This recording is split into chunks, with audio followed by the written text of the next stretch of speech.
Drake was nervous. It would be his and Worm's turn soon. First, Vulcan would shoot fire in the air where it couldn't hurt anything, and then Worm would use his mind powers to lift all three dragons in the air.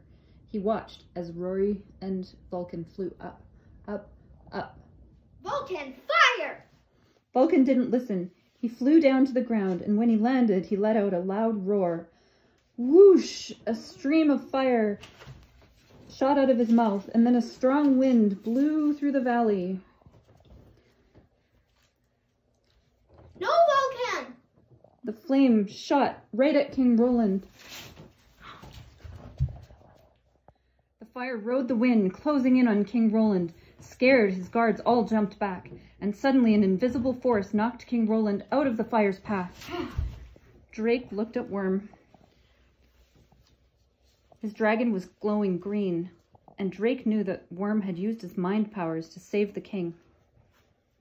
The fire swept past the king and died out. Two guards helped King Roland to his feet.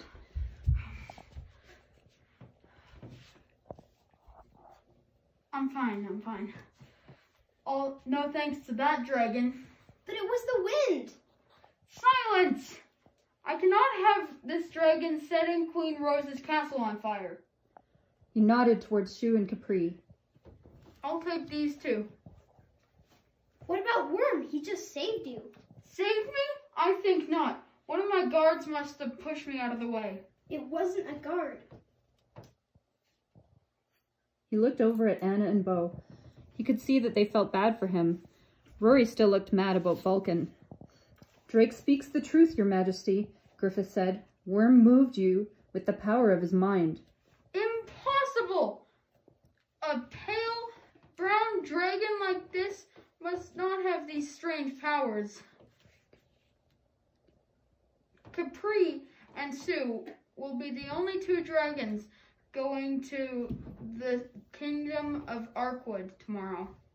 The king turned and stomped away. His guards marched behind him. It's not fair.